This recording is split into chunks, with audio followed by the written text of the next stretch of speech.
शंकर भगवान की। थोड़ा जोर से बोलिए हर हर महादेव।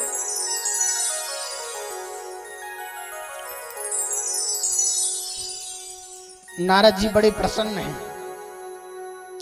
सबसे पहले गए कहां? भगवान भोलेनाथ के पास। भोलेनाथ से कहने लगे, बाबा जी आप जानते हो मैंने काम को भी जीता है, काम भी मेरे पास आने से डरता है, कामदेव। भगवान भोलेनाथ ने सोचा भैया इसको तो थोड़ा सा अभिमान आ गया है, एक काम करो, तुमने ये जो बात मुझे बताई है ना, ये दोबारा आप किसी से मत बताना, किसी से भी मत बताना, ठीक है? अच्छी बात है, कामदेव को जीता। लेकिन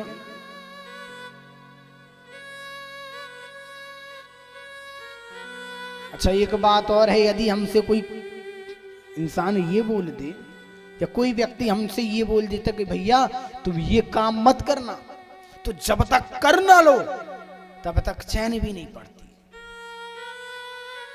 नारद जी ने कहा मन नहीं लग रहा मेरा, जाता हूं। ब्रह्मा जी के पास गए। अब जब ब्रह्मा जी के पास गए, ब्रह्मा जी से बताया पिताजी हमने कामदेव को जीता है। पिताजी ने कहा बेटा हमसे बता दिया, लेकिन अब किसी और से मत बताना। चैन काहे को पड़े नारद जी को। चले गए कहां?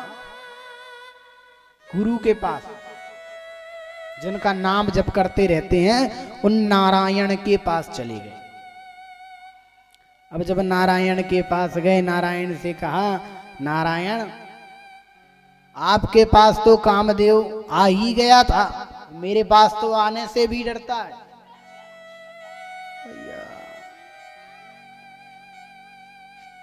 अच्छा हर गुरु चाहता है कि मेरा शिष्य कमजोर ना हो, उसी किसी प्रकार का कष्ट ना हो। तो भगवान भोलेनाथ, विष्णु भगवान सोचने लगे कि भैया ये तो मेरा भक्त है और भक्त की लाज बचाना मेरा काम है।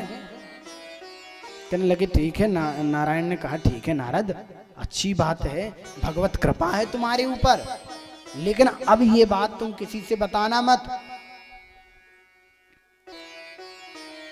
नारद ने मन ही मन सोचा अब क्या बताऊं, तीनों देवताओं को तो बता दिया, अब क्या किसको बताना। अब जब तीनों देवताओं को पता है तो सारे संसार को पता तो हो ही जाएगा कि मैंने कामदेव को जीता।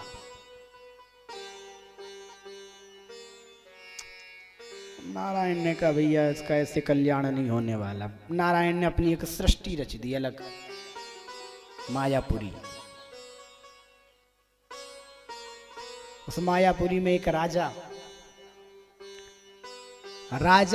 अपनी पुत्री का स्वयंवर कर रहा था। तो नारद जी ने सोचा, विचार किया मन में कि थोड़ा जाऊं, जाकर के इतना बढ़िया सुंदर महल बना हुआ है, जाकर के उस महल को देखूं।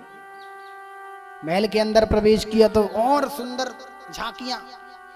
क्या हो रहा भैया? कहने लगे भैया यहाँ की जो राजकुमारी है उस राजकुमारी का विवाह होने जा रहा है, स्वयंवर होगा, और उस राजकुमारी से जो भी विवाह करेगा ना उसके तो अलग ही जलवे होंगे, किसी चीज की कोई कमी नहीं। तो नारद जी ने सोचा जरा देख कर तो आए, कौन सी राजकुमारी की जिसके विवाह करने से उसके जलवे हो जाएंगे उसके पति के। अब ऐसी कोई न्यूज सुन लो तो लगता ही है कि हाँ चलो देख आवे। और अंदर गए महल के, राजकुमारी को जैसे ही देखा, जैसे ही राजकुमारी को देखा नारद जी मोहित हो गए। और क्यों ना हो, क्योंकि जो राजकुमारी थी वो स्वयं पर ब्रह्म परमात्मा नारायण ही विश्व मोहिनी का अवतार लेकर के आई। अरे जिसको देख करके भगवान भोलेनाथ भी मोहित हो गई तो तुम तो फिर नारद हो। आ गए, लौट आए। अब मन में थोड़ी सी इच्छा जागृत हुई, किसकी? विवाह करने की। नारद जी को विवाह करने की इच्छा जागृत हो गई। अब गए भगवान के पास, कहने लगे प्रभु, नारायण के पास गए सीधे दौड़ते हुए, मुझे सुंदर बना दो। मुझे क्या बना दो? सुंदर। मुझे हरि बना दो। हरि कौन है? परमात्मा। भगवान ने कहा तुझे हरि बनना है? कहने लगी हाँ मुझे हरि बनना है। भगवान ने कहा तथास्तु। नारद गए,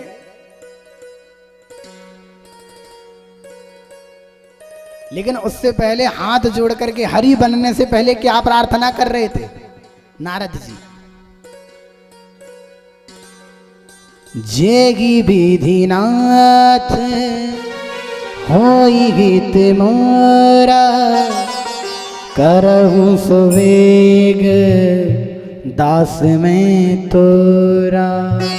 करहु सुवेग दास में तोरा, करहु सुवेग दास में तोरा। प्रभु जेगी विधिनाथ होई हित मोरा, जिस प्रकार मेरा हित हो। अच्छा, नारद जी को ये लग रहा था कि नारद जी का हित कहाँ है? उस विश्व मोहिनी से विवाह करने में। और भगवान जानते थे कि तेरा हित विवाह करने में नहीं है, क्योंकि यदि तू विवाह कर लेगा तो ये हाथ से जो करताल है वो छूट जाएगी, नारायण नारायण नहीं कहेगा। फिर तो यही कहेगा कहां से आए लक्ष्मी। बिना लक्ष्मी के तो नारायण भी प्रसन्न नहीं। फिर तू लक्ष्मी के पीछे भागेगा, फिर तुझे नारायण की सुध नहीं रहेगी। और यही होता है। ये बताओ, जिम्मेदारियां बढ़ती हैं तो लगता ही है, नारायण की सुध नहीं रहती। वो तो बड़े सौभाग्यशाली हैं आप लोग की लक्ष्मी को छोड़ करके और अभी नारायण की संगति पर बैठे हो सत्संग करने। ये बड़ी सौभाग्य की बात है।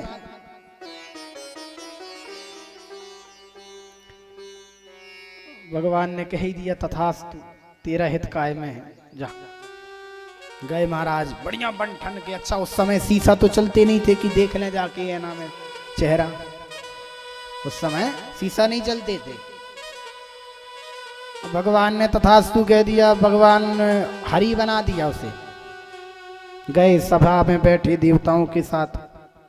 सभी देवता बड़े आश्चर्य से देख भी रहे हैं, किसको? नारद जी को। अब नारद जी और थोड़ा मद में, मेरे जैसा कोई सुंदर नहीं है इसलिए तो सब मुझे देख रहे हैं। अरे क्या बोलना। जहां तक के जो पशु थे ना वो भी बड़े गौर से देख रहे थे, ये कैसा मानव, बड़ा सुंदर मानव, विचित्र। अरे भाई, जो विचित्र कौन हो? वही जो सबसे निराला हो। निराला तो केवल एक ही है। कौन? मेरा भोलेनाथ।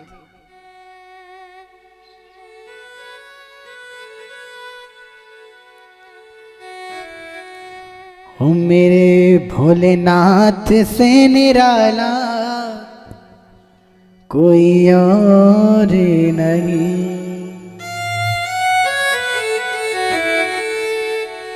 हो शंभू बाबा से निराला कोई और नहीं। शंभुनाथ से निराला कोई और नहीं। शंभू बाबा से निराला कोई और नहीं। शंभु बाबा से निराला बड़े भाव से दानी की सेवा देते हुए, और नहीं कोई और नहीं, और नहीं कोई और नहीं। भोलेनाथ से निराला कोई और नहीं, भोलेनाथ से निराला कोई और नहीं।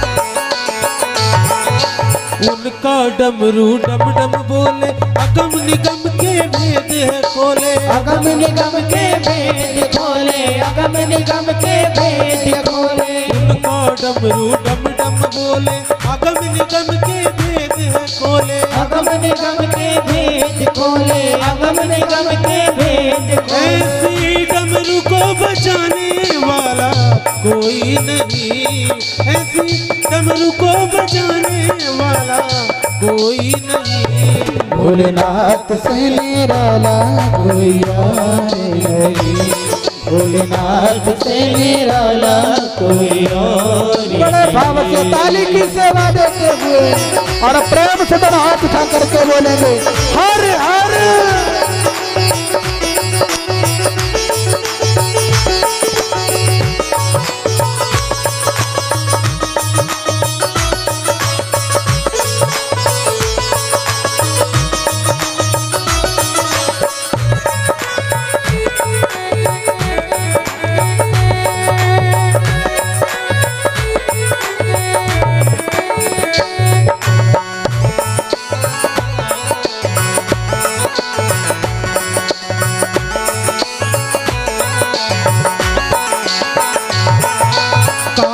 जब जब करवट बदले, पाप चमकते अगले पिछले। पाप चमकते अगले पिछले, पाप चमकते अगले पिछले। आया जब जब करवट बदले, पाप चमकते अगले पिछले। पाप चमकते अगले पिछले, पाप चमकते अगले पिछले। ऐसी ज्योति को जगाने वाला कोई नहीं, ऐसी ज्योति को जगाने वाला कोई नहीं। भोलेनाथ से निराला कोई और नहीं, भोलेनाथ से निराला कोई और नहीं।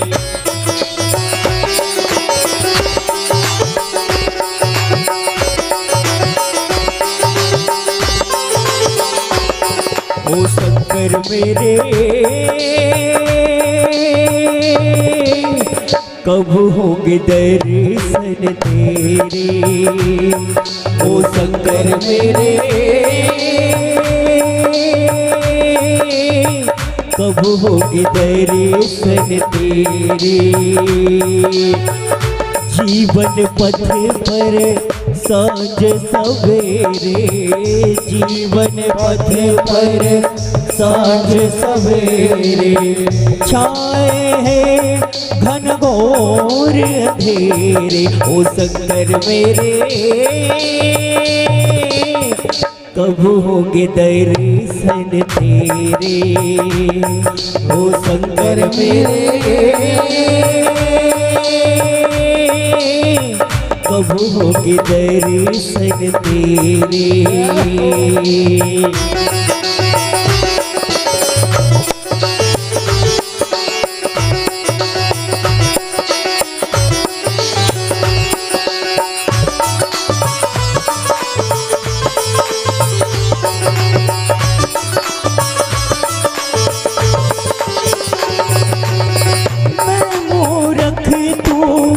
अंतर्यामी, मैं मूरख तू अंतर्यामी।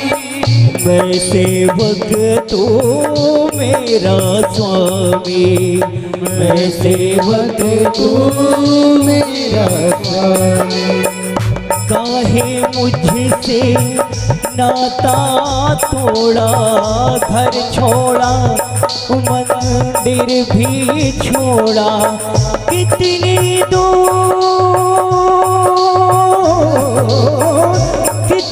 दूर लगाए तूने, जा कैलाश पे डेरे, ओ शंकर मेरे।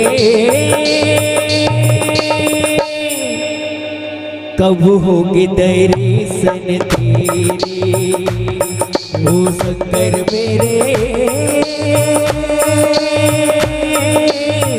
कब होगी दर्शन तेरे, भोलेनाथ से निराला कोई और नहीं, भोलेनाथ से निराला कोई और नहीं।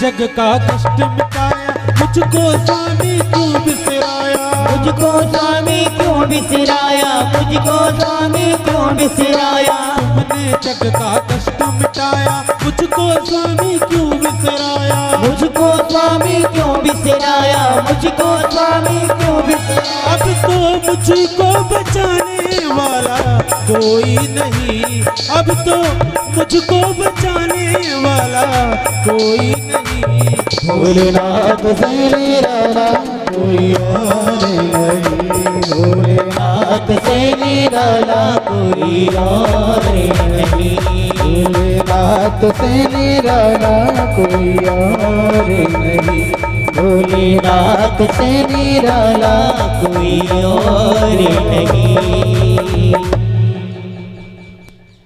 कि भोलेनाथ से निराला कोई और नहीं। लेकिन आज नारद जी भी निराले लग रहे हैं, किसकी कृपा से? नारायण।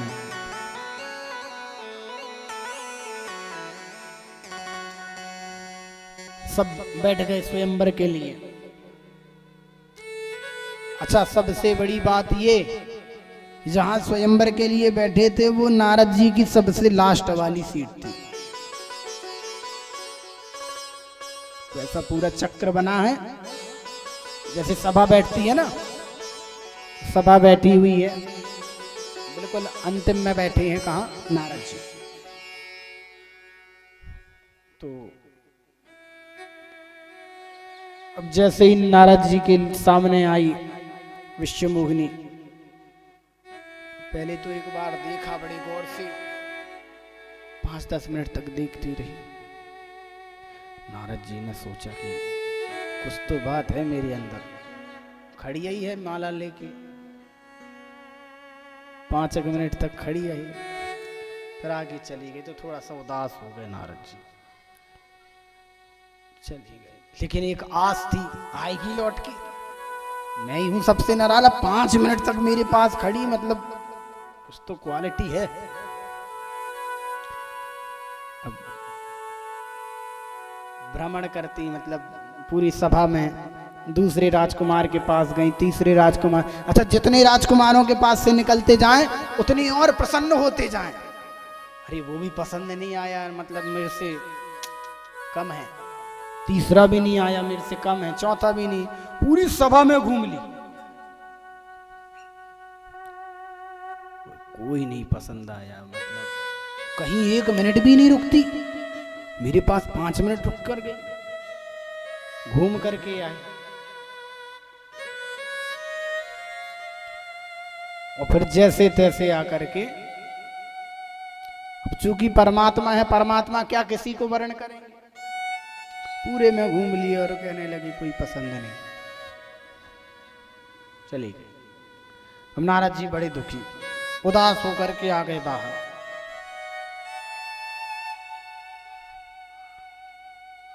बाहर जब आकर के देखा तो विचार करने लगे क्या करना अब इस जीवन का। एक तुच्छ सी नारी ने थी, चलो ठीक है सुंदर थी, लेकिन वो मुझे नहीं जानती, मैं नारद।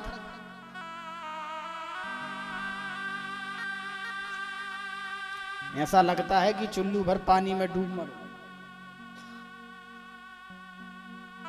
सोचा अभी प्यास लगी है, पानी पी लेते हैं, बाद में देखा जाएगा। तो जैसे ही सरोवर के पास गए तो सरोवर में उनको उनका प्रतिबिंब दिखा। अब प्रतिबिंब में क्या दिख रहा है, वो तो हरि ही है।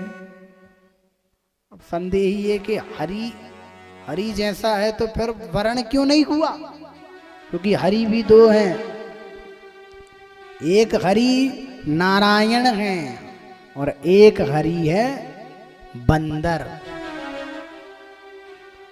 जब हरि में छोटी ई की मात्रा होती है ना, वो हरि है नारायण वाला हरि, श्री हरि।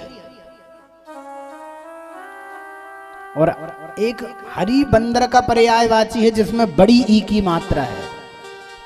तो उन्होंने क्या कहा था, हे प्रभु मुझे हरि बना दो। भगवान ने कहा तथास्तु। अच्छा ये कारण ये, और दूसरा कारण ये कि भगवान अपने भक्त को भटकने नहीं देना चाहते। भगवान ने कहा नारद एक तू ही तो है जो करताल लेकर के 24 घंटों नारायण नारायण करता, अब जब तू ही छूट जाएगा तो मेरे नाम का बखान कौन करेगा। तो इस कारण भगवान ने कहा तेरा हित इसमें नहीं है, और तेरा नाम तो ऐसा है नारद, नाम की नहीं तेरे दर्शन भी यदि कोई कर ले ना तो मजाल है कि तेरे दर्शन के बाद मेरे दर्शन ना हो। बता दो ऐसा कौन सा राक्षस है या ऐसा कौन देवताओं को तो चलो श्री हरि के दर्शन हो ही जाते हैं, लेकिन ऐसा कौन सा राक्षस है जिसको नारद मिलने के बाद नारायण ना मिले। हर जगह देखो, जब भगवान ने वराह अवतार लिया था, हिरण्याक्ष आया, हिरण्याक्ष ने नारद जी से क्या कहा, चलो थोड़ा दो हाथ हो जाए। नारद जी ने कहा ये सब काम मेरा नहीं।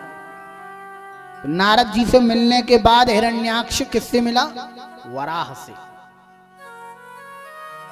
हिरण्यकश्यपु पहले नारद जी से मिला, तब जाकर के उसे नरसिंह भगवान मिले।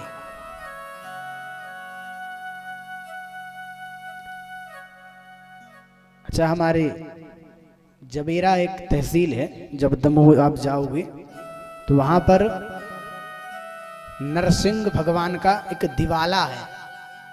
आज से नहीं है, वो काफी वर्ष पुराना है, और पुरातन एक कथा भी है। हमारे मामा जी भी वहीं के हैं, हमारी माता राम का मायका भी वहीं का है। तो वहां जो नरसिंह दिवाला है, तो नरसिंह भगवान की इतनी बड़ी कृपा है कि एक बार एक बारात गई हुई थी जबेरा में, कहीं और से आई थी वो बारात। तो दूल्हे की मृत्यु हो गई थी। आ रही थी कि जा रही थी अभी ये तो नहीं पता, लेकिन दूल्हे की मृत्यु हो गई थी। सागर जा रही थी बारात, मतलब जबेरा से सागर की ओर जा रही थी। सागर और आगे पड़ता है जबेरा से, लगभग 100 किलोमीटर या 80 किलोमीटर होगा। हाँ, जबलपुर से सागर जा रही। तो जबेरा के आसपास ही या जबेरा में मृत्यु हो गई दूल्हे की। तो जितने बाराती थे वो सब नरसिंह दिवाले ले गए और छोड़ आए जा करके। कहने लगे इतना शुभ कार्य हुआ और बारात जा रही है, प्रभु आपके इस दिवाले में आकर के और ऐसी घटना हो जाए, अब हम क्या मुंह लेकर के घर लौटेंगे कि क्या मुंह लेकर के, अब बारात तो जा नहीं सकती, घर ही लौटना पड़ेगा। तो ये कलयुग की अभी कुछ वर्षों पहले की ही घटना है, 100 वर्ष भी ना हुए होंगे, कि उस दूल्हे को भी भगवान नरसिंह ने जिंदा कर दिया। बोलिए नरसिंह भगवान की जय। आज भी दिवाली में आरती गाई जाती है, उनकी आरती ही अलग से बनाई गई है।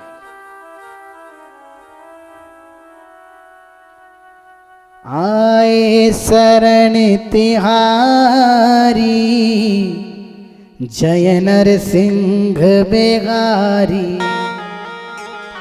रक्षा करो हमारी जय नरसिंह बेगारी। आए शरण तिहारी जय नरसिंह बेगारी। आए शरण तिहारी जय नरसिंह बिहारी। आए शरण तिहारी जय नरसिंह बेगारी। आए शरण तिहारी जय नरसिंह बिहारी। ये आरती आज भी गाई जाती है, तो कभी आपका दमोह जाना हो या कटंगी जाना हो तो थोड़ा समय निकाल करके एक बार नरसिंह दिवाली जरूर जाए।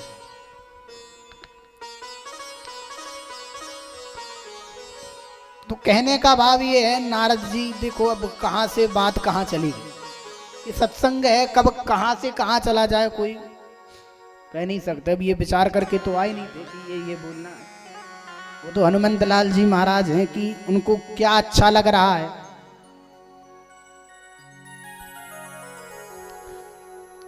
तो कहने का भाव ये है कि नारद के यदि दर्शन हो गए तो नारायण के दर्शन होंगे ही होंगे, चाहे वो असुर रावण हो चाहे वो कंस हो।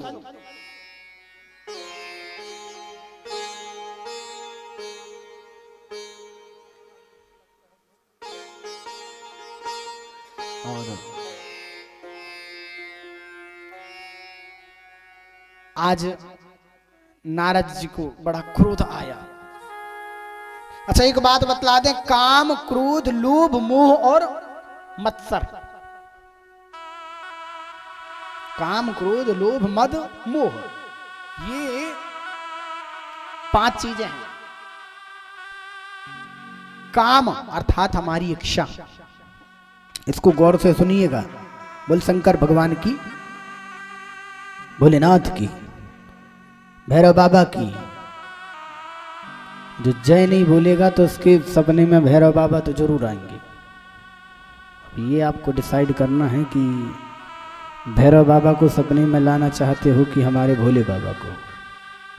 बताइए कैसा लग रहा है? बहुत बढ़िया। बोलो शंकर भगवान की।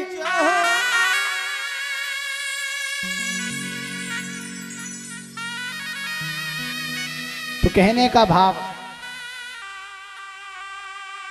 तो आप लोग को जयकारा बुलवाने के चक्कर में हम यही भूल जाते हैं कि हम कथा कहाँ कर रहे थे। इसलिए एक बार में बोल दिया करो तो ये समय व्यर्थ ना हो विचार करने में 5-6 सेकंड जो लग जाता है ना।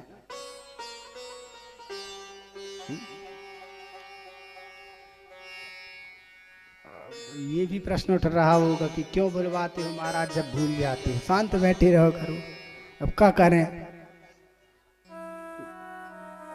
काम ही यही है। LIC की जैसा काम है हमारा भी। जितनी बार आप लोग बोलोगे उसका 10% ऑटोमेटिक हमारे अकाउंट में जुड़ जाएगा। अच्छा उसी प्रकार आपके पास भी। आप कहोगे आपके पास कैसे, तो अभी तो आप अकेले आ रहे हो, अपने पड़ोसी को लाओगे। पड़ोसी जब कम से कम कथा में 100 बार यहाँ राम राम बोले, 100 बार नहीं तो 10 बार भी यदि बोलेगा, तो 10 बार जब बोलेगा तो एक बार आपका जुड़ जाएगा वहां पे ऑटोमेटिक। ये सत्य है, बिल्कुल बिल्कुल LIC की तरह काम करता है। LIC तो फिर भी बहुत पीछे है।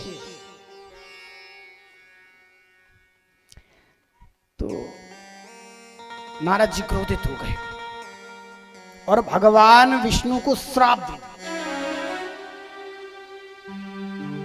कहा नारायण आप भले ही मेरे स्वामी हो लेकिन आपने अपने भक्त के साथ बहुत गलत किया। अब चूंकि काम था, इच्छा प्रबल नहीं, इच्छा की पूर्ति नहीं हुई, और जब इच्छा की पूर्ति नहीं होती है, काम की पूर्ति नहीं होती है, तो क्रोध आता ही है। लेकिन यदि काम की पूर्ति हो गई तो लोभ आएगा। काम की पूर्ति हुई तो लोभ, नहीं हुई तो क्रोध। आपने कभी अपने घर में किसी से कहा कि भैया ये काम कर दो, मना कर दिया साहब नहीं करना, तुरंत क्रोध आएगा। ठीक। और यदि काम की पूर्ति हो गई तो फिर कहोगे बहुत बहुत धन्यवाद। अब लोभ आया, लोभ किस बात का? कि मैंने फलाना काम बोला था, तुरंत हुआ, अब दूसरा काम मैं बोल सकता हूं, ये लोभ है। और जब लोभ की भी पूर्ति होती है, दूसरा काम भी हो जाता है, तो फिर आ जाता है मोह। अब मोह अर्थात आसक्त। और एक बात बता दूं, आसक्ति आ तो सकती है परंतु जा नहीं सकती। आ जाएगी आसक्ति, मोह ऐसा है, एक ऐसा विषय है, आसक्ति आ तो सकती है परंतु जा नहीं सकती।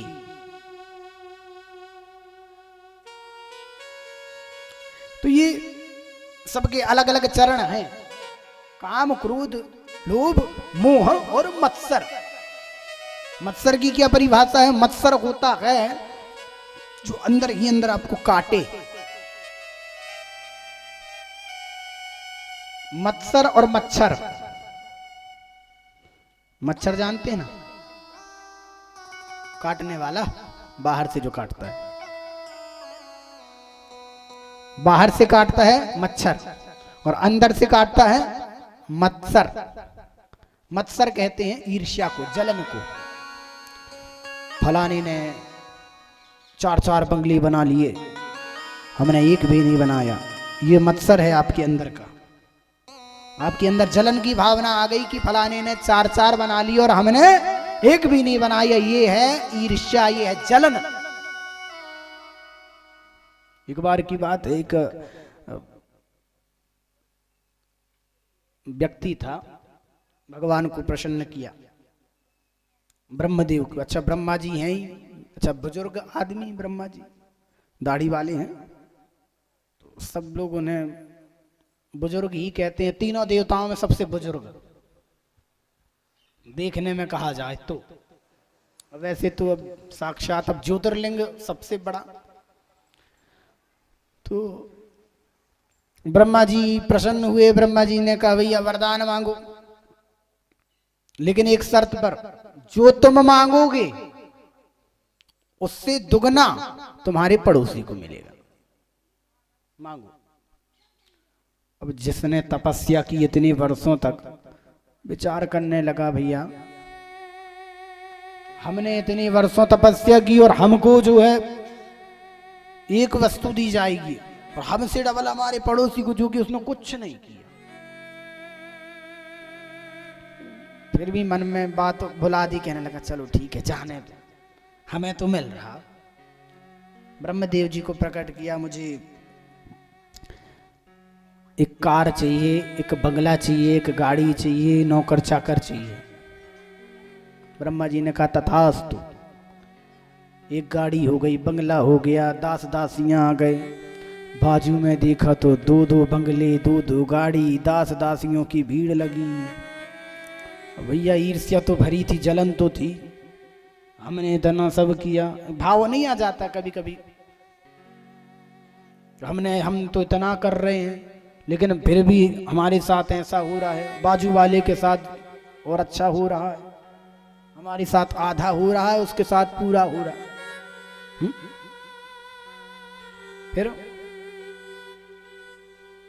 फिर भी नहीं मन माना, फिर से ब्रह्मा जी को प्रकट किया। अब जो जो ब्रह्मा जी से मांगता, ब्रह्मा जी उसको देते, परंतु पड़ोसी को डबल दे देते। ऐसे नहीं मानूंगा मैं, बदला लेकर रहूंगा। किससे? ब्रह्मा जी से तो ले नहीं सकता, वो तो देवता। पड़ोसी से लूंगा। पड़ोसी से काहे को लोगे भैया? ब्रह्मा जी की इच्छा तुझे दे रहे हैं, बाप पड़ोसी को डबल दे रहे हैं। नहीं, पड़ोसी से ही लूंगा बदला, मेरे कारण मिल रहा। ठीक है।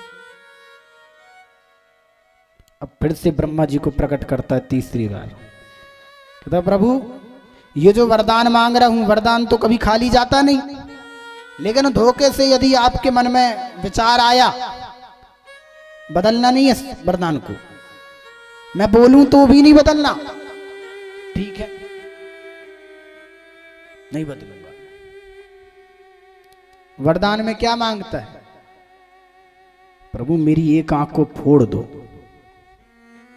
मेरी एक फूटी बाजू वाले की दोनों फूट जाएगी।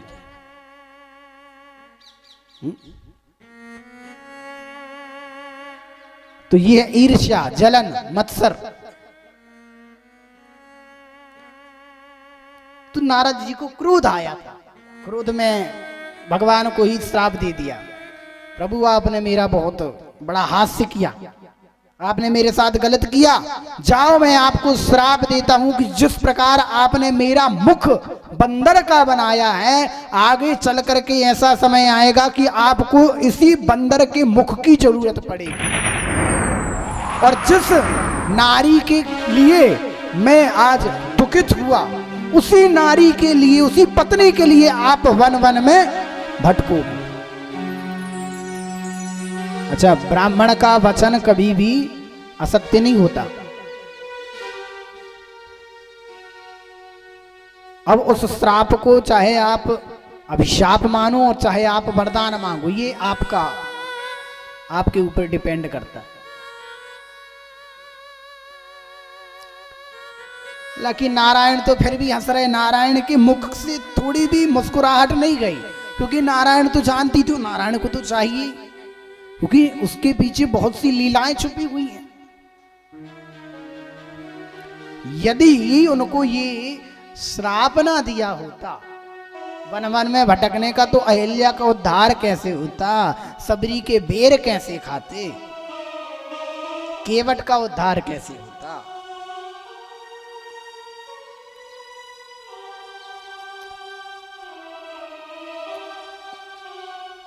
बाली का उद्धार कैसे होता?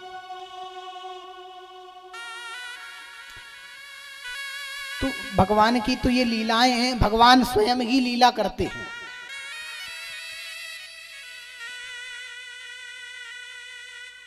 और आज नारद जी ने श्राप दे दिया। आगे कथा आती है तीसरे खंड में। द्वितीय खंड में ही भगवान, एक बार की बात है। अच्छा, नारद जी का अर्थ तो समझ ही गए, नारद देती नारद। एक बार नारद जी ने विचार किया, क्रोध दे करके, क्रोध में आकर के ये साप वगैरह दिया सब कुछ, और फिर आगे चले। अब एक दिन नारद जी के मन में बात चल रही थी। क्या बात चली? कि मैंने सब जगह देखा, संसार में हर जगह पति पत्नी की लड़ाई होती है, ये तो स्वाभाविक है, कोई बड़ी बात तो है नहीं। और संसार तो क्या, ऐसा कोई लोग भी नहीं बचा, देवलोक। इंद्र की इंद्राणी से मैंने लड़ाई करवा दी, ब्रह्मा की ब्रह्माणी से मैंने लड़ाई करवा दी, लक्ष्मी की नारायण से मैंने लड़ाई करवा दी, युद्ध करवा दिया। युद्ध ऐसा नहीं कि हाथापाई हो जाए, हाथापाई वाला नहीं। दो चार वचन एक दूसरे को बोल दो, ये वाला युद्ध। वाक युद्ध, वाक युद्ध मतलब बोल करके। ये नहीं कि अब हमने उठाया बल्ला तो तुम उठा लो स्टंप। कई जगह हमने देखा है महाराज, हमने कहा देखो स्वामी आपके नारायण के समान हैं। कहा भी है मेरा पति मेरा देवता है, तो तुम काहे बल्ला लेके दौड़ रही हो? अरे पंडित जी आपका जानो, आप जब फंसो तब पता चले। हम कहे ठीक है भैया, सबकी अपनी अपनी लीला। तो नारद जी ने सोचा सब जगह मैंने बातचीत करवा दी, मनमुटाव करवा दिया, केवल रह गए हैं तो भगवान भोलेनाथ। मैंने कभी नहीं सुना कि भगवान भोलेनाथ का माता सती से किसी भी प्रकार का वाद विवाद हुआ। नारद जी गए। अच्छा, भगवान भोलेनाथ अपनी तपस्या में लीन थे। भगवान भोलेनाथ को देखा जैसे ही नारद जी ने कि चलो भोले बाबा तो अभी पर्वत पर हैं, कैलाश पर्वत पर, मैया बैठी हैं तो मैया के पास जाओ। मैया के पास गए और मैया राम राम नारायण नारायण, मैया ने भी राम राम की। और मैया सब कुशल मंगल, कहते हाँ सब कुशल मंगल, और सुनाओ नारद जी कैसे आना हुआ है। बस मैया सोचा बहुत दिन से आया नहीं था, कैलाश घूम लूं, थोड़ा सा भ्रमण कर लूं, आप सुनाइए। अरे ठीक है, बढ़िया है। अरे मैया आजकल तो बड़ा देखो संसार में चल करके और लोकों में देखो, आपके यहाँ तो बड़ी मैंने देखा, और लोकों में जा करके देखता हूँ कितनी वाद विवाद होती, छोटी छोटी बात पर पति पत्नियां लड़ती। ये ठीक नहीं है। पूरा आजकल देखिए हर लोक में देख लो आप। किससे बता रहे हैं? पार्वती मैया से। पार्वती मैया कहते देखो यहाँ ये सब बातें मत करो, ये और किसी लोक में जाकर के कहना, लक्ष्मी के नारायण लोक में कह दो, जाकर के क्षीर सागर में, ब्रह्म लोक में कह दो, सृष्टि में कहीं भी तुम चले जाओ, मृत्यु लोक में कहो, यहाँ पर ये सब बात नहीं कही। यहाँ पर तो बड़ा प्रेम है। अरे हमारे बाबा जी की तो इतनी कृपा है इस लोक में कि जो एक दूसरे के वैरी हैं वो भी बड़े प्रेम से रहते हैं। एक ही तालाब में सिंह और बैल पानी पीते हैं। भोले बाबा की ऐसी कृपा है, एक दूसरे के वैरी। कैसे? ज्यादा दूर मत जाओ। भोलेनाथ के वाहन कौन? नंदी। मैया का वाहन कौन? शेर। अब शेर नंदी को देखेगा तो क्या उसकी दुलार करेगा, चाटेगा? नहीं, सीधे खा लेगा। लेकिन भगवान भोलेनाथ की कृपा से कभी भी क्षति नहीं पहुंचाई, बल्कि प्रणाम ही करता है। क्यों करता है? कि मेरी मैया इनके पति अर्थात इनके स्वामी। पति का केवल एक ही अर्थ नहीं है कि हस्बैंड को ही पति कहो। पति अर्थात जगतपति, वो परमात्मा भी जो हमारे इस गृह का स्वामी है।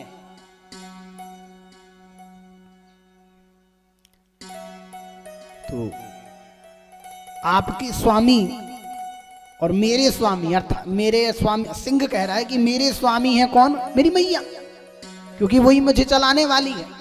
और आपके स्वामी कौन? भोले बाबा, आपको चलाने वाले। तो जब मेरी मैया आपको स्वामी को प्रणाम करती है तो मेरा भी हक बनता है कि मैं आपको प्रणाम करूं। नंदी को प्रणाम करती है। लेकिन यहां पे तो लठ लेके दौड़ते हैं महाराज।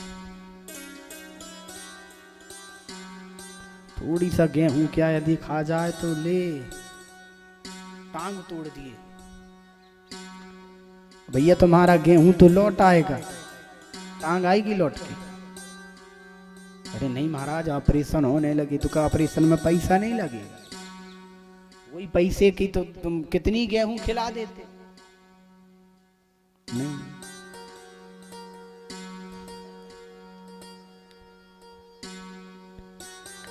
और तो और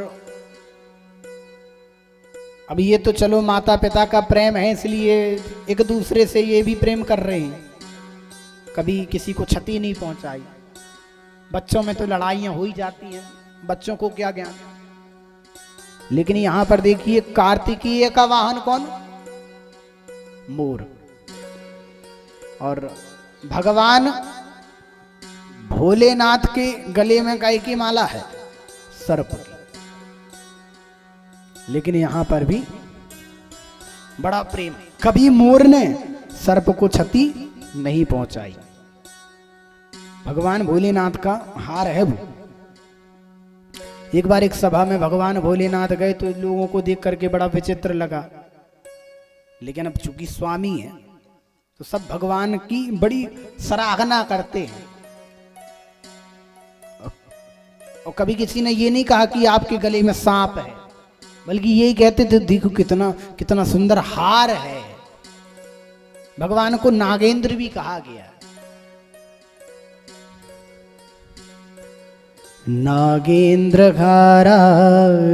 त्रिलोचनाय भस्मांगरागाय महेश्वराय नित्याय शुद्धाय दिगंबराय तस्मै नकाराय नमः शिवाय। भगवान भोलेनाथ का जो मंत्र है, पंचाक्षर मंत्र, तो सभी को पता है। पता है कि नहीं कि बस मुंडी मटका दी? पता है? बोलो। पंचाक्षर मंत्र नहीं पता? 3 साल हो गए यहाँ कथा चलती, पंचाक्षर नहीं पता। राम राम राम, थोड़ा जोर से बोलो। नमः शिवाय। पक्का? हाँ, नमः शिवाय। नमः शिवाय है पंचाक्षर मंत्र। इसी नमः शिवाय का पंचाक्षर मंत्र का एक स्तोत्र बनाया गया है, जिसका नाम है शिव पंचाक्षर स्तोत्र। तो नमः का ना से एक श्लोक बना है, नमः के मा से एक श्लोक बना है, शिवाय के शी से बना है, वकार के वा से बना है, और यकार की या से, ऐसे करके पंचाक्षर स्तोत्र बनाया। और उस पंचाक्षर स्तोत्र में भगवान भोलेनाथ की पूरी महिमा गाई। सबसे पहले कहां से शुरुआत की? गले से, क्योंकि भगवान नीलकंठ के नाम से विख्यात है। तो सबसे पहले कहा कि भैया गले से ही शुरुआत करते हैं, क्योंकि जहर यहाँ 2-2 बार है, 2-2 प्रकार से फैला। एक तो अंदर से जहर और एक बाहर जहर लेके बैठा है। नागेंद्रघाराय त्रिलोचनाय, भगवान कैसे हैं? नागों का हार है। और नाग भी ऐसा नहीं, नागों का राजा, नागस्य इंद्रः यस्य सः नागेंद्र। नागों के राजा को नागेंद्र कहा, जैसे देवताओं के राजा को इंद्र कहा गया। त्रिलोचनाय, त्रिलोचन है जिसके 3 चक्षु हैं, 3 नेत्र हैं। भस्मांगरागाय महेश्वराय, समस्त अंग में भस्म लपेटे भूत भावन भोलेनाथ महेश्वराय। नित्याय शुद्धाय दिगंबराय, जो नित्य ही शुद्ध रहते हैं, क्योंकि वो राम नाम का आश्रय लेते हैं। जो राम नाम का आश्रय लेता है वो सदैव शुद्ध रहता है। उसे फिर इस सांसारिक जल से स्नान करके शुद्ध होने की आवश्यकता नहीं है, क्योंकि उसने राम नाम को लेकर के अपने आप को शुद्ध किया। नित्याय, नित्य ही वो शुद्ध रहता है। दिगंबराय, जो दिगंबर है उसे कभी कुछ नहीं मिलता। आकाश को ही अपना सब कुछ बनाया, उसको ही अपना वस्त्र बना लिया। देखा होगा अक्सर हर घर में बेडरूम तो बढ़िया सजे होते हैं, 1 नंबर टाइल्स लगी। आजकल तो भैया पूरी दीवारों में टाइल्स लगा दी, लेकिन जब देखे तो भैया भगवान का रूम कहाँ? अरे पंडित जी कहाँ भगवान का रूम? अरे पूरा घर बना लिया, भगवान का रूम नहीं है। अरे पंडित जी काहे देख रहे हो? तो छत में जाके देख लो, बैठे हैं तो देखे जाके ऊपर तो पट्ट लगी भगवान के ऊपर। पट्ट जानते हो? बिल्कुल बेचारे काले जो शंकर जी हैं ना, सफेद हो गए। अब कोई तुम्हें धूप में खड़ा कर दे तो भाई पूरे में बंध जाएगा। वैसे तो अब आजकल प्रकृति ने बांध ही दिया है। एक प्रकार से गौ ने भी ये हम लोगों को श्राप दे दिया है, पता है। पहले जमाने में, क्या आजकल तो नहीं बांधता लोग, लेकिन पहले जमाने में गाय और भैंस को हम लोग मुख में बांध देते थे। अब उसका नाम नहीं पता क्या बोलते हैं उसको। हमारे पंडित जी बता रहे मोहरी, मोहरी है नाम। क्यों बांधते थे? कि ज्यादा ना खाए। अपन को भी बांधी गई। क्यों बांधी है? ज्यादा ना घूमे, घूमेगा नहीं तो खाएगा नहीं, क्योंकि घर का खाना तो किसी को पसंद है नहीं। बाहर ही जाके खाओगे, और जब बाहर में निकलने ही नहीं मिलेगा तो कहां से खा लोगे। तो गैया मैया ने सोचा कि भैया लो, तुमने हमें बांधा, हम तुम्हें बंधवा देंगे। कहीं ना कहीं ये गाय माता का श्राप है हम लोगों के ऊपर।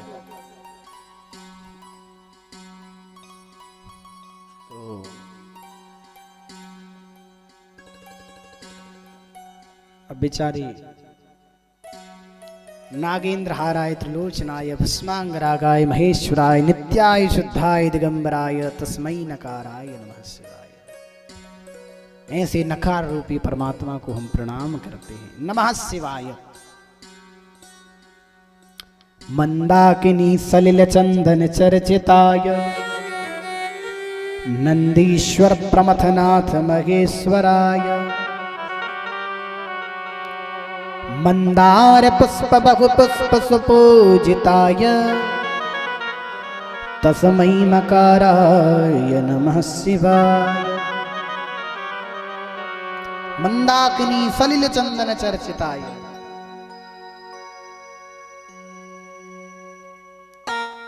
जो मंदाकिनी भी जिसकी सेवा पर रत है,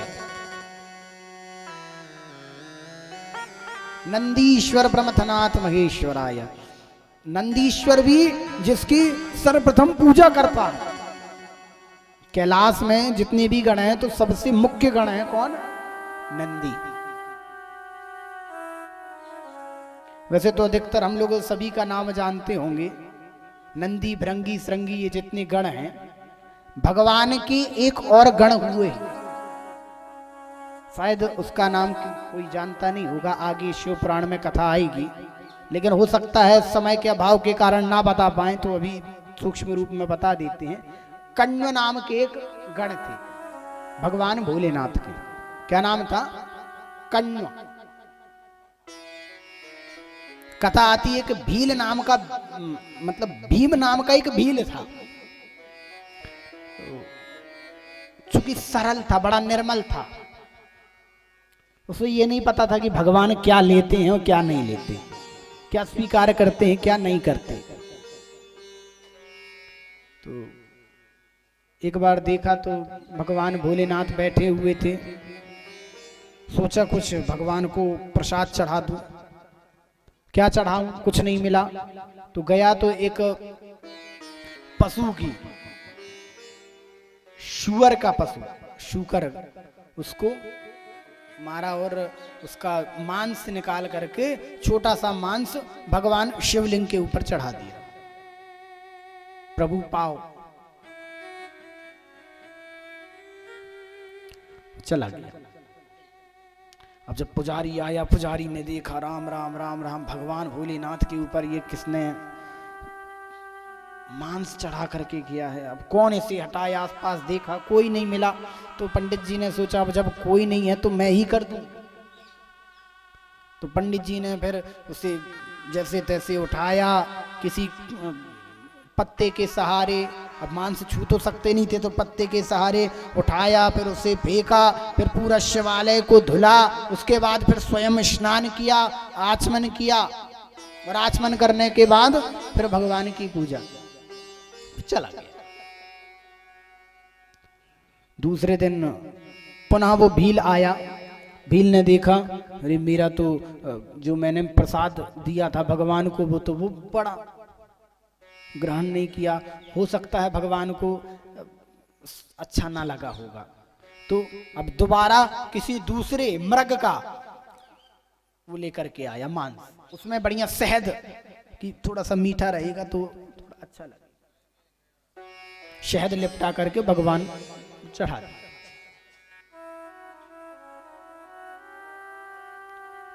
भगवान देखा जैसे ही तो कहने लगे, चला गया। पुजारी जी फिर आए, पुजारी जी ने कहा राम राम, ये कौन दुष्कर्म कर रहा है, किसने ये चढ़ा दिया। फिर पंडित जी ने वैसे ही किया, पुजारी जी ने फिर जाते और हटाया उस मांस को, पूरा शिवालय धुला, शिवालय धुल करके और सब किया।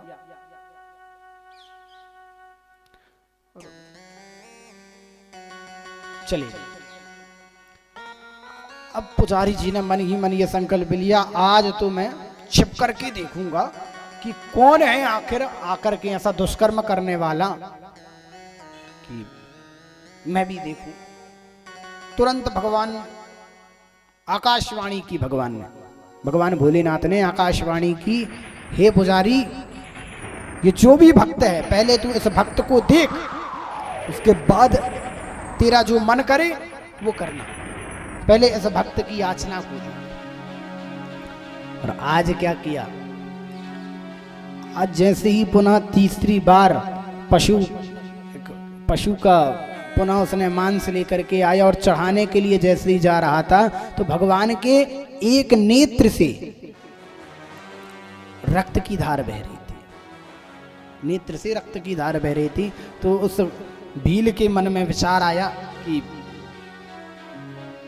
क्यों ना भगवान की शायद एक आंख में समस्या हो गई होगी, तो और एक आंख उनकी निकली थी, जो चांदी की दो आंख लगा देते हैं ना, तो एक आंख निकली थी और उस आंख से ही रक्त बह रहा था।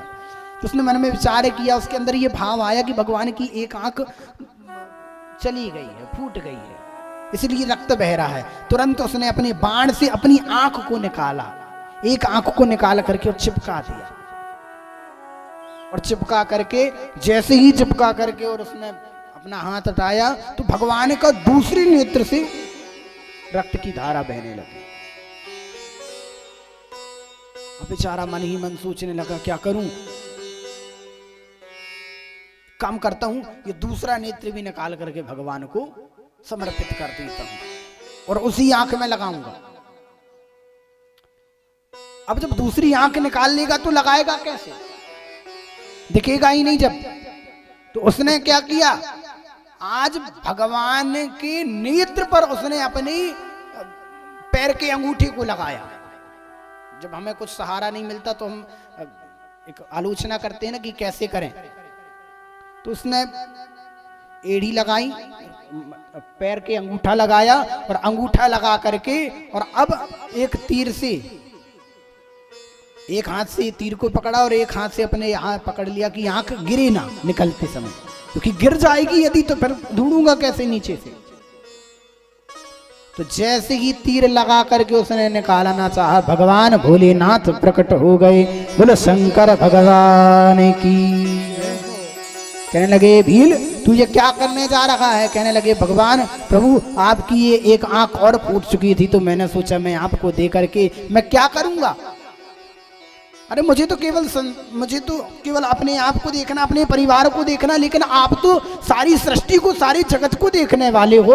आपके पास तो दोनों आंखें रहना अति आवश्यक है, मेरे पास एक भी ना हो चलेगा। इस भाव से मैं आपको ये आंख दे रहा हूं और आप इसे स्वीकार करो। भगवान कहने लगे, रुक जा, मैं तेरी परीक्षा ले रहा था और तू मेरी परीक्षा में सफल हो चुका है। मांग वरदान क्या चाहिए। कहने लगा, प्रभु मैं आपसे क्या वरदान मांगू, मुझे कुछ नहीं चाहिए, बस मुझे आपका सहारा मिल जाए। भगवान ने कहा, जा, तुझे सहारा दिया और साथ ही साथ तुझे अपना मुख्य गण बनाता हूं और आज से तेरा नाम कण्व नाम से जाना जाएगा। तब से उस भीम नामक भील का नाम पड़ गया कण्व। भगवान भोलेनाथ का ये गण है।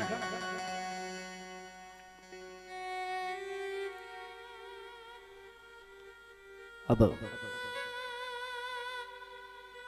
यहां चर्चा चल रही थी मित्रता की, शत्रु की।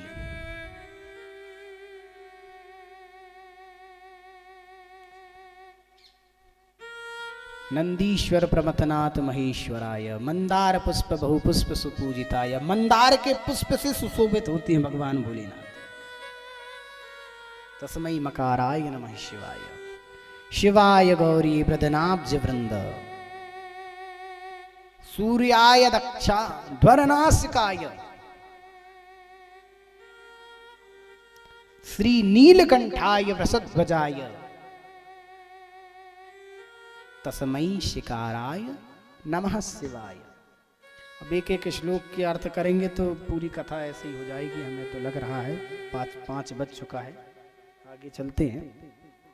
तो मित्रता, देखिए नाग को मोर ने नहीं खाया और नागी नाग खा रहा है चूहे को। चूहा कौन? भगवान गणेश जी का वाहन। पार्वती ने नारद जी से कहा, देखो हमारे यहाँ तो इतना प्रेम है, तुम यहाँ तो बिल्कुल चर्चा नहीं करना कि वाद विवाद होता है पति पत्नी में घर में। यहाँ तो वाहनों में भी झगड़ा नहीं है, कोई भी किसी की भी गाड़ी लेके चला जाता है। हाँ? यहाँ तो हमारी ले तो अरे हमारी स्कूटी काहे ले गए रहे, अपनी ले जाओ, हमारी में तो ज्यादा एवरेज भी नहीं मिले। कहने लगती हैं पत्नियां। तो हमारे स्वामी तो ऐसे हैं, कभी कभी हम नंदी के साथ चल देते हैं यदि हमें कहीं जाना होता है ना। जब भगवान गणेश का जन्म नहीं हुआ था तब कहीं भी यदि मैया पार्वती जाती थी तो नंदी को ले जाती थी साथ में कि नंदी चलो फलानी जगह खड़े रहना तुम सेवा के लिए।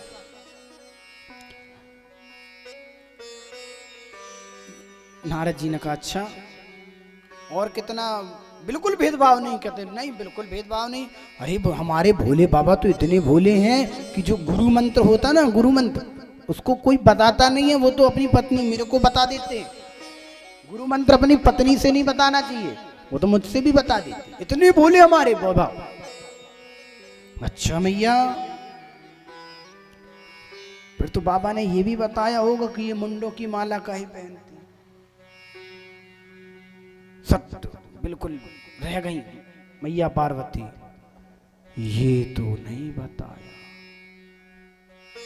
नारद जी ने मन ही मन में विचार किया, चलो मेरा तो हो गया काम।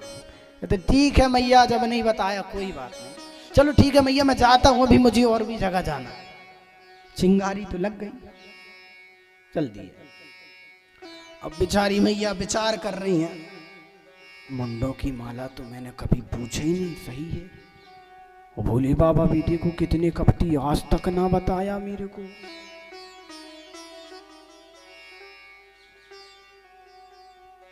आने दो, अब खैर नहीं, रुक जाओ, बताती हूँ भोले बाबा को। अब बाबा आए तो पहली बार तो मैया कोप भवन में गई। कोप भवन जानते हो ना, पहले जब भवन बनाए जाते थे ना राजा महाराजाओं के समय पे, तो जैसे आप लोग बनाते हैं रसोई घर, रसोई घर तो कोई ना जानता होगा, किचन जानते हैं, किचन किचन बनाते हो, बेडरूम अलग है, हॉल अलग है, ये बैठक रूम है। किचन क्यों नहीं क्यों बोलते हैं, रसोई क्यों नहीं बोलते? अच्छा किचन बोलते हैं तो फिर किचकिच होती है। अब किचन बोलोगे किचकिच होगी। कल से रसोई बोलने लगो। रसोई का अर्थ क्या है? जहां पर रस हो, जहां पर रस का आलय हो, वो है रसोई। आज के समय में हमारे घर में इतना झगड़ा क्यों होता है, इतना वाद विवाद क्यों होता है? उसका एक कारण माता पर जाता है। क्यों जाता है माता पर? क्योंकि जब माता भोजन बनाती होती है ना, तो उस समय उसके मन में इतने विचार आते हैं कि किसी ने ये कहा, किसी ने वो कहा, और बस बनाती रहती हैं खाना। तो आप जिस भाव से खाना बना रहे हो, तो जब उस भोजन को जो भी पाएगा तो उसके विचार भी वैसे ही हो जाएंगे। कल से आप भगवान का भजन करके और बनाओ, मन में कोई विचार नहीं लाओ, केवल भगवान का भजन करके चाय भर बना लो और उस चाय को पी लो, फिर दिन भर कुछ नहीं खाओ। आपके हमारे 7 दिन तक इतने विचार इतने सात्विक क्यों होते? क्यों होते? क्योंकि दिन भर भगवान की चर्चा चलती है। दिन भर किचन में यदि चाय भी बन रही है ना, अरे जल्दी करो महाराज जी आ रहे हैं, चाय पिएंगे, फलानी मैया आएगी वो भी चाय पिएगी। उस समय ये भाव नहीं रहता कि अरे ऐसा होगा, अरे वो तो ऐसी है उसको काहे चाय पिला रही, ये भाव नहीं है। क्या भाव है? केवल वो मैया है, वो एक श्रोता है, इस भाव से हम भोजन बनाते हैं। तो वो जब भोजन बनाएंगे, वो चाय बनाएंगे, दूध बनाएंगे, पानी गर्म करेंगे, और जब उसे ग्रहण करेंगे तो उसका फिर भाव भी वही होगा। कुछ दिन करके देखिए, ना भाव चेंज हो जाए तो बोलिए। तो ऐसे ही एक भवन बनाया जाता था अलग से, कूप भवन, जहां पर माताएं जब क्रोधित हो जाती थी ना अपने पतियों से, तो वो कूप भवन में चली जाती थी। तो मैया पार्वती आज पहली बार कूप भवन में गई। भगवान ने, भोलेनाथ ने नंदीश्वर से पूछा, कहे भैया क्या बात है? मैया घर में नहीं है। कहने लगे नंदी बाबा, बाबा जी आपको पता नहीं, पहली बार मैया कूप भवन की ओर गई है। वो भवन अर्थात कुपित हो गई। किस बात से? अरे बाबा मैं तो नहीं जानता, आप ही जाओ। मैया पहली बार कुपित हुई है आज, सती मैया पहली बार कुपित हुई। चल दिए, गए। बाबा ने पूछा क्या बात है? आप मुझसे कोई बात मत करो, आप बहुत कपटी हो। क्यों? अरे आपने आज तक ये बताया कि ये मुंडों की माला क्यों पहनते हो? आप कपटी हो, मैं आपसे बात नहीं करूंगी।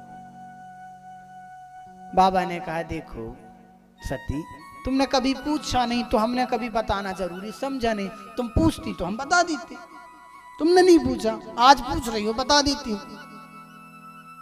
ठीक है बताओ क्यों पहनते हो? अरे सती तेरे प्रेम में पहनता हूं। अच्छा मेरे प्रेम में ये मुन्नों की माला? अरे हीरे जवाहरात पहनो तो समझ में आए, मुंडों की माला मेरे प्रेम में? मैं कोई भूत नहीं हूं कि जो मुंडों की माला पहन रहे। अरे नहीं नहीं सती, तेरे से अधिक प्रेम है मेरे को, इसलिए मैं मुंडों की माला पहनती हूं। क्या कारण है?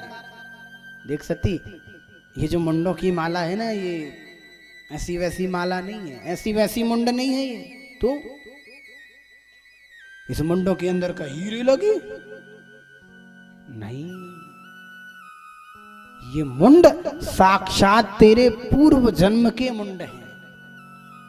राम राम राम, मेरे पूर्व जन्म मतलब देखा, गिनने लगी, 1 2 3 4 5 6 7 8 9 10 11 12 13 14 15 16 17 मुंड। मतलब मैं 17 बार मर गई और फिर जिंदा हो गई। तुम ऐसे ही किए, ऐसे ही एक बार में मरे। भगवान भोलेनाथ कहते मैं कैसे मर जाऊंगा, मेरा तो ना आदि है ना अंत है। क्यों है? क्योंकि मैंने राम नाम की कथा पी है, अमृत कथा पी है मैंने। मैं क्यों मरूं? तू एक बार पी ले, मजाल है कि ये 17 से 18 हो जाए। मैया पार्वती के 17 बार जन्म हुए, 18वें बार में मैया पार्वती आई। शिव पुराण में लिखा हुआ 17 मुंडों की माला पहनते थे। मुंडों की माला तो पता है, लेकिन 17।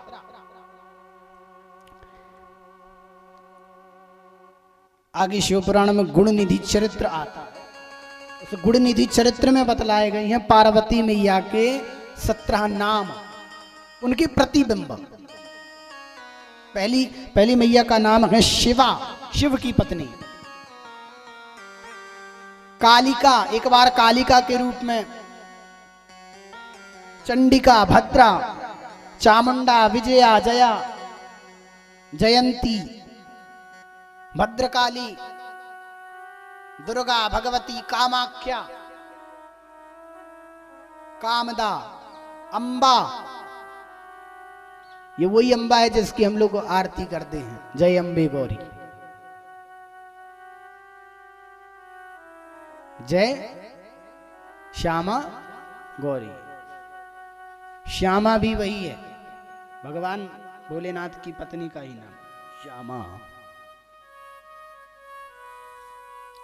मृडानी, सर्वमंगला और सती, ये 17 मुंडों की माला, यही 17 पूर्व जन्म।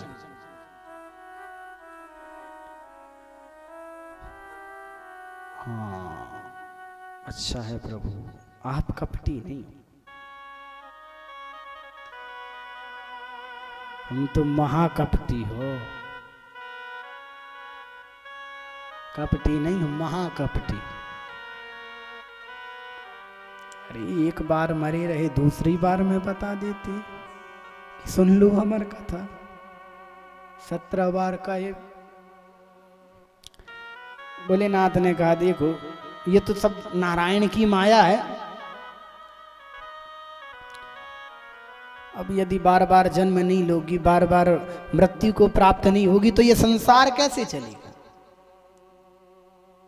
अभी यदि सती पुनः अपने देह को नहीं छोड़ेगी तो फिर पार्वती कैसे आएगी, दक्ष का विध्वंस कैसे होगा, आगे कथा आएगी अभी थोड़ी देर बाद। तो ये सब नारायण की माया है, लेकिन चल तू कथा सुन ले।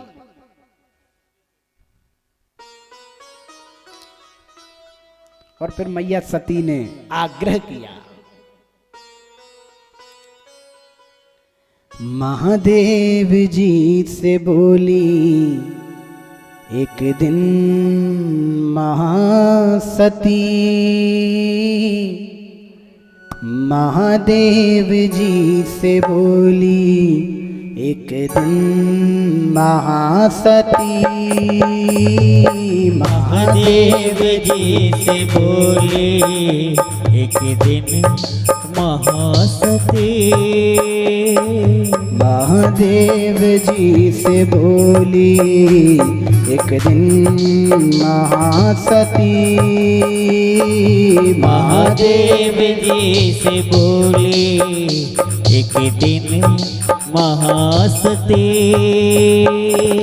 महादेव जी से बोली, एक दिन महासती, महादेव जी से बोली, एक दिन महासती। क्या बोली मैया सती, आवागमन से स्वामी कर दो मेरी मुक्ति, आवागमन से स्वामी कर दो मेरी मुक्ति।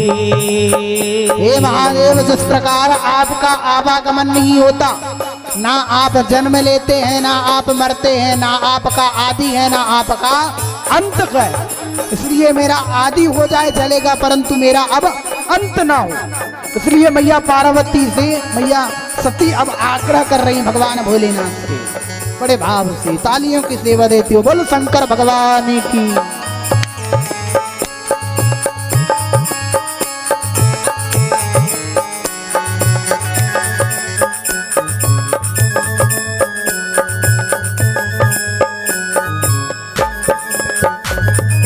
लेकर के जन्म आना पड़ता है बार बार, लेकर के जन्म आना पड़ता है बार बार, लेकर के जन्म आना पड़ता है बार बार, मर मर के थक गई है तेरी ये महासती,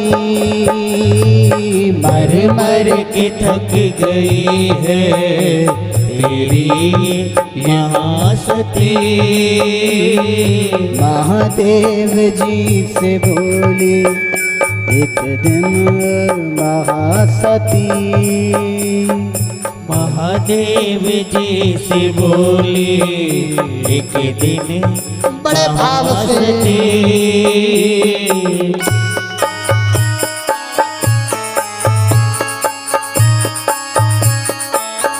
तालियों की सेवा देते हुए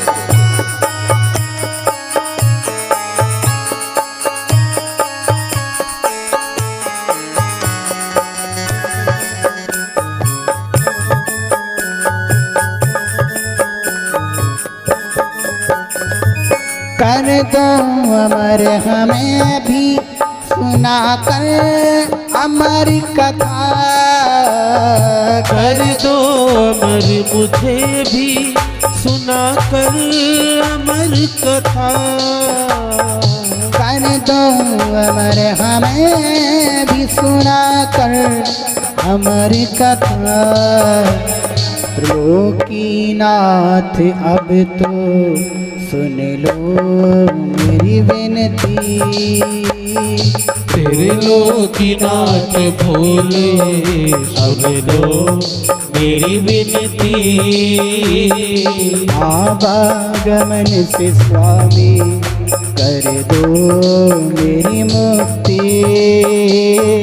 आवागमन से स्वामी कर दो मेरी मुक्ति।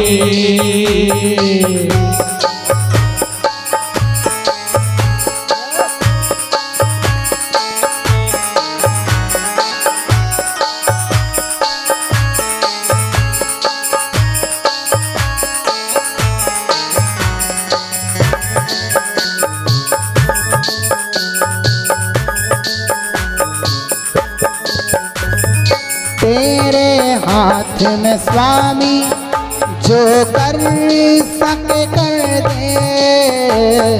तेरे हाथ में है स्वामी जो तू भी कर सके। हे भोले बाबा आपके ही हाथ में है, आप जो कर सको। आप चाहो तो अमर कथा सुना करके हमें भी अमर कर दो, और आप चाहो तो अमर कथा श्रवण न करा के हमारा आवागमन लगाते रहो।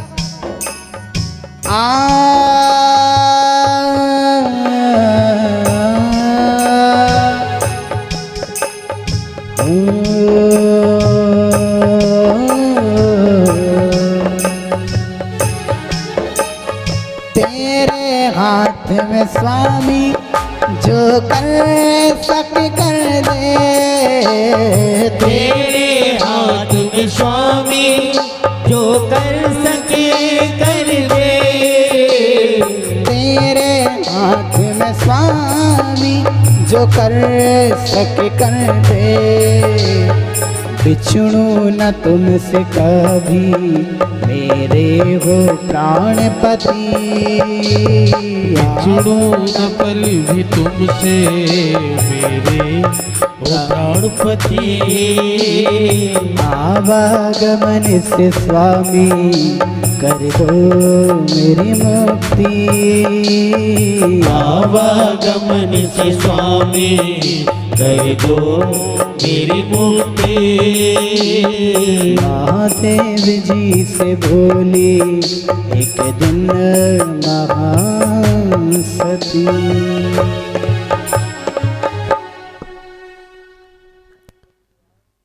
बोलिए शंकर भगवान की जय।